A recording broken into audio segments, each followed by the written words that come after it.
6 जून 1944 की सुबह थी। समुद्र के ऊपर धूसर बादल ऐसे फैले थे जैसे आसमान भी आने वाले रक्तपात को महसूस कर रहा हो। इंग्लिश चैनल की ठंडी लहरों पर हजारों जहाज धीरे धीरे आगे बढ़ रहे थे। ऐसा दृश्य दुनिया ने पहले कभी नहीं देखा था। इन जहाज़ों में बैठे सैनिक चुप थे। कोई अपनी जेब में रखी माँ की तस्वीर को छू रहा था, कोई प्रार्थना कर रहा था और कोई बस समुद्र को देखे जा रहा था, मानो ये उसकी आखिरी यात्रा हो। 2 मोर्चों की कहानी।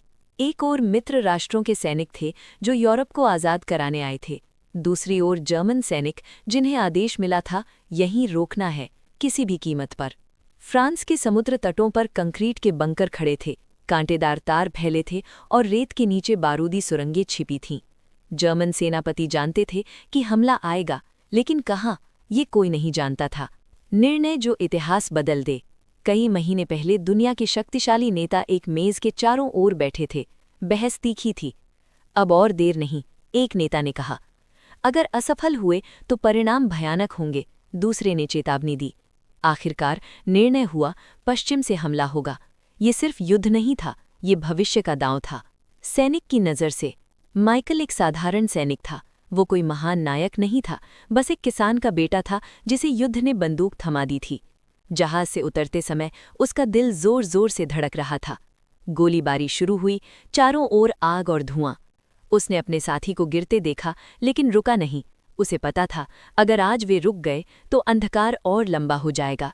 आसमान से मौत और उम्मीद। आसमान से पैराट्रूपर उतर रहे थे। कुछ गलत जगह गिर गए, कुछ दल से बिछड़ गए, लेकिन हर कोई आगे बढ़ता रहा। कोई नक्शे के भरोसे, कोई बस दिल के भरोसे। समुद्र के पास विशाल कंक्रीट के ढांचे पानी में उतारे जा रहे थे, अस्थायी बंदरगाह, ताकि सेना को रसद मिलती रहे। ये युद्ध सिर्फ गोलियों से नहीं, दिमाग से भी लड़ा जा रहा था। कोई आसान जीत नहीं। दिन ढलते ढलते समुद्र लाल हो चुका था। हजारों सैनिक वापस नहीं लौटे।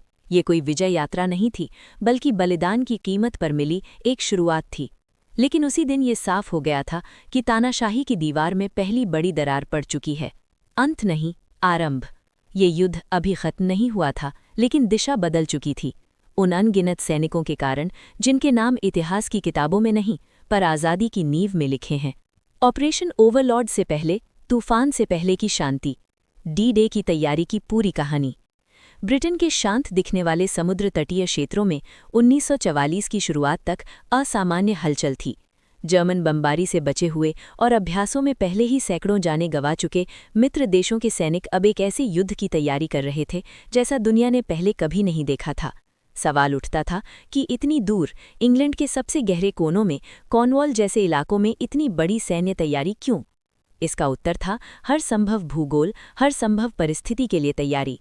अमेरिकी सेना का एक सिद्धांत साफ था, जब तक शक्ति का संतुलन उनके पक्ष में ना हो, वे युद्ध में नहीं उतरते। यूटा, कैंसस, ओहायो और केंटकी से आए हजारों युवा अमेरिकी सैनिकों में से कितनों को ये भी पता था कि ब्रिटेन और फ्रांस नक्शे पर कहाँ स्थित हैं, और कितनों को अंदाजा था कि नॉर्मंडी के समुद्र तटों पर उनका क्या इंतजार कर रहा है। फरवरी 1944 तक 8 लाख से अधिक अमेरिकी सैनिक ब्रिटेन पहुंच चुके थे और लगातार और सैनिक आ रहे थे।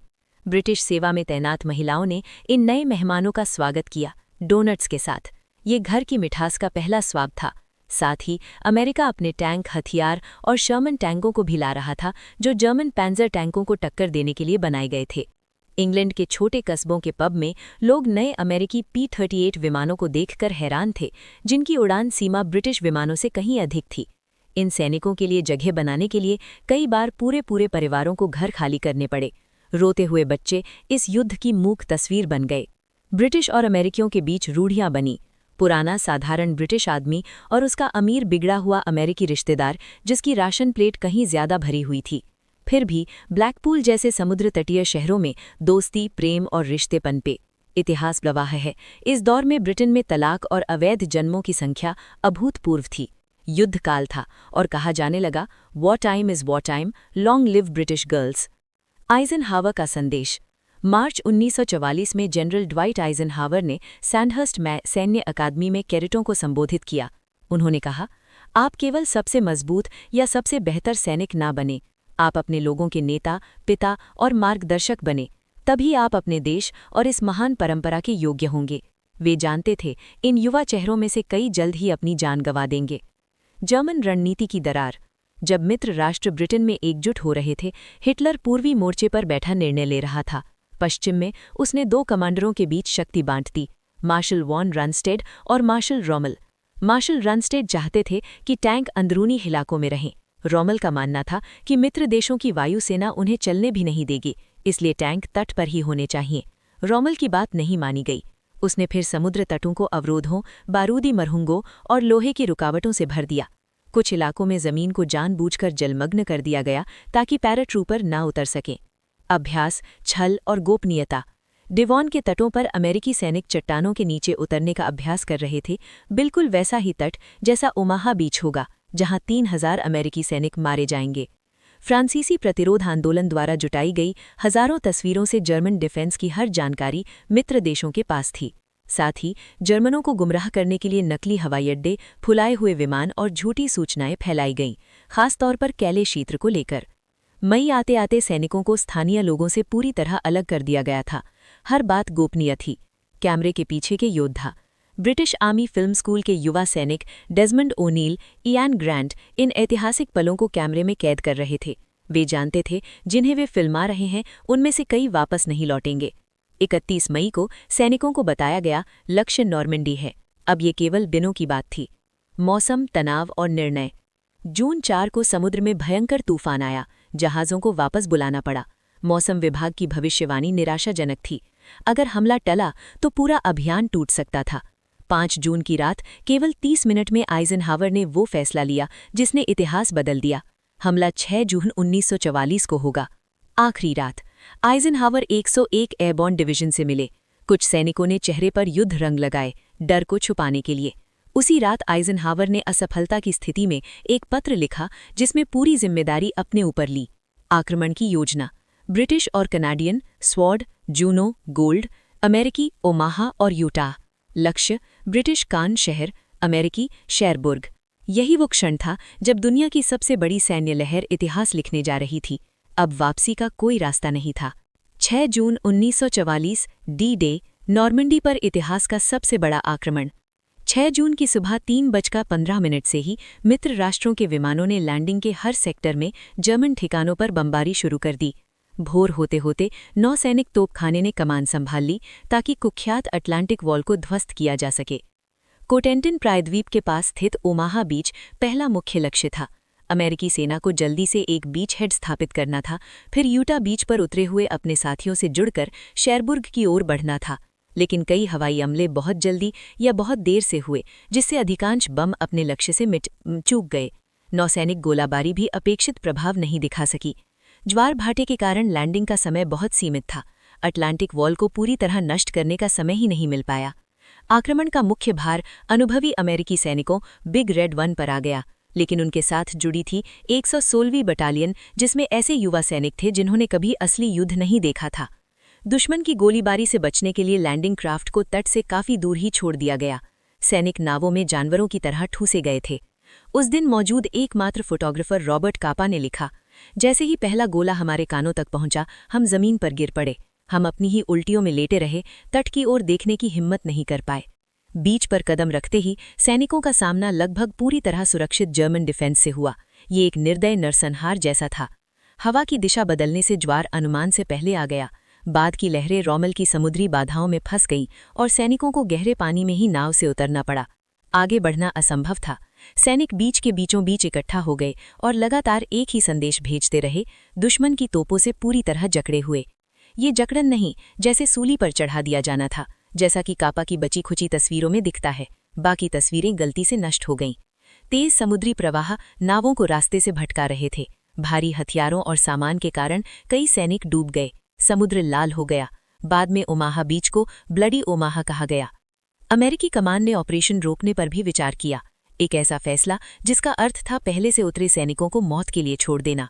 सैकड़ों सैनिक पहले ही मारे जा चुके थे या घायल थी, उनका बलिदान व्यर्थ हो जाता। ऑपरेशन रोकने से मित्र राष्ट्रों की पूरी अग्रिम पंक्ति में एक विशाल दरार खुल जाती, ठीक उसी समय जब युद्ध मशीन पूरी गति पकड़ रही थी। 6 जून की सुबह उजाले में नॉर्मंडी के तट की ओर बढ़ता हुआ एक विशाल बेड़ा दिखाई दिया। 7000 जहाज। जनरल आइजनहावर हमेशा की तरह पास ही थे। सुबह 9:45 पर उन्होंने बीबीसी पर दुनिया को संबोधित किया। जो लोग स्वतंत्रता से प्रेम करते हैं, मैं उनसे आह्वान करता हूं, आज हमारे साथ खड़े हों। हमारा विश्वास अडिग है, हमारे हथियार दृढ़ हैं, हम मिलकर विजय प्राप्त करेंगे। 45 मील लंबे मोर्चे पर हर 250 मीटर में लगभग एक नाव थी। ऊपर से 11,000 विमानों का हवाई संरक्षण था। सभी विमानों पर सफेद धारियां पेंट की गई थीं ताकि मित्र सेना की तोपें गलती से उन्हें निशाना न बना लें। सौभाग्य से हर तट ओमाहा जैसा नहीं था। जर्मन सेना मित्र राष्ट्रों की भ्रम फैलाने की रणनीति में फंस चुकी थी और अब भी मान रही थी कि मुख्य हमला कैले क्षेत्र में होगा। वे दोबारा संगठित होने में असमर्थ थे। अटलांटिक वॉल टूटने लगी। जर्मन वायु रक्षा ढह गई। मित्र राष्ट्रों की वायुसेना ने उस दिन 10,000 से अधिक उड़ानें भरी। B-26 बम्बारक जब अपने अंतिम बम अंदरूनी इलाकों में गिरा रहे थे, तब लड़ाकू विमान मैदान में उतर आए। निर्णायक विजय की कहानी। शेरबर्ग के पतन के साथ ही अटलांटिक वॉल का एक और अंतिम मजबूत हिस्सा ढह चुका था। ये वही किलाबंदी थी जिसे हिटलर ने यूरोप की रक्षा की अजेय दीवार कहा था। जर्मन सैनिकों के थके, भयभीत चेहरों के विपरीत पकड़े गए जर्मन अधिकारियों के चेहरे पर अब भी एक अजीब सी अकड़ दिखाई देती थी। क्या वो घमंड था या फिर पराजय की गहरी शर्म? शेरबर्ग के हाथ से निकलते ही हिटलर ने पश्चिमी मोर्चे पर जर्मन सेना की कमान स्वयं संभालने का निर्णय लिया।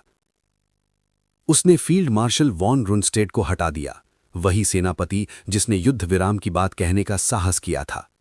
उसकी जगह अधिक आज्ञाकारी वॉन क्लोगे को नियुक्त किया गया।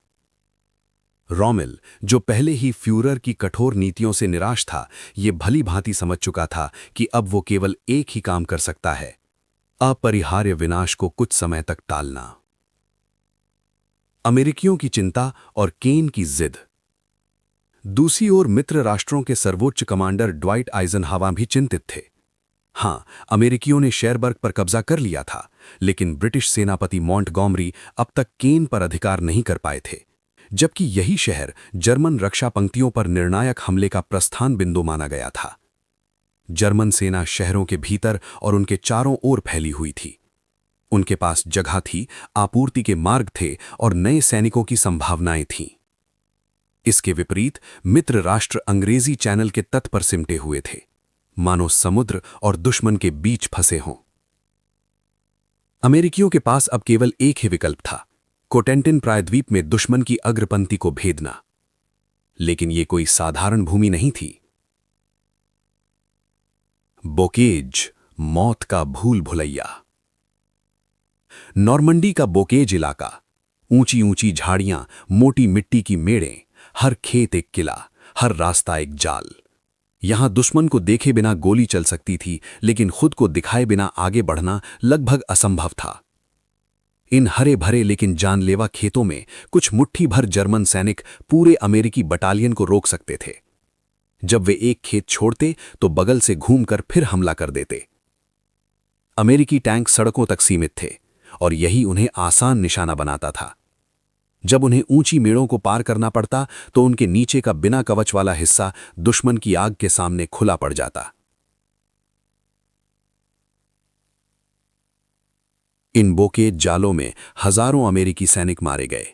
यहीं जन्म हुआ उस कड़वे वाक्य का, ये कमबख्त देश।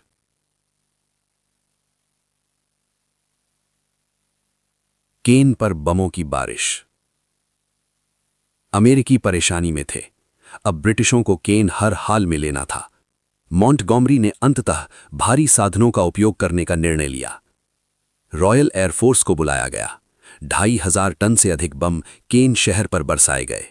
कुछ लोग शहर में आगे बढ़ रहे थे तो कुछ शहर छोड़कर भाग रहे थे।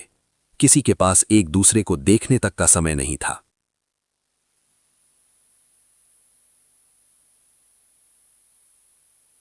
दो दिनों की भयंकर लड़ाई के बाद 1,15,000 ब्रिटिश सैनिक केन के पूर्वी हिस्से में दाखिल हुए। शहर का 3/4 हिस्सा तबाह हो चुका था। 13 जुलाई को मॉन्टगोमरी स्वयं केन पहुंचा। एक शहर जिसे वो एक दिन में लेना चाहता था, उसे लेने में 1 महीना लग गया, और वो भी अधूरा। प्रचार, प्रश्न और मौन पीड़ा। शहर के कुछ हिस्सों में लोरेन के क्रॉस का झंडा लहराया गया, लेकिन जर्मन अब भी कई इलाकों में मौजूद थे। फिर भी ब्रिटिश प्रचार तंत्र ने दुनिया को ये दिखाने की कोशिश की कि केन के लोग और ब्रिटिश सैनिक खुशी खुशी जश्न मना रहे हैं। पर क्या ये बमबारी जरूरी थी? क्या 2000 निर्दोष नागरिकों की मौत वास्तव में अपरिहार्य थी? ये बहस आज भी जारी है। खंडरों में संगीत। खंडहर बने एक चर्च में एक जर्मन सैनिक ऑर्गन बजा रहा था। वो कौन था? एक पागल, एक नफरत योग्य नाजी, या फिर एक थका हारा इंसान जो हिटलर की सनक से बोझिल होकर इस नर्क में कुछ पल शांति खोज रहा था? चर्चिल की यात्रा और असंतोष। कुछ दिनों बाद ब्रिटिश प्रधानमंत्री विंस्टन चर्चिल स्वयं केन पहुंचे। मॉन्टगोमरी ने उन्हें एक अच्छे गाइड की तरह सब दिखाया, लेकिन केन का मैदान अब भी जर्मनों के हाथ में था। शहर लेने के 10 दिन बाद भी ब्रिटिश सेनाएं दुश्मन की रेखाएं तोड़ नहीं पाईं। आइजनहावर के लिए ये एक गंभीर असफलता थी। ब्रैडली और ऑपरेशन कोबरा। अब आइजनहावर का भरोसा एक शांत संयमी जनरल पर था, ओमर ब्रैडली।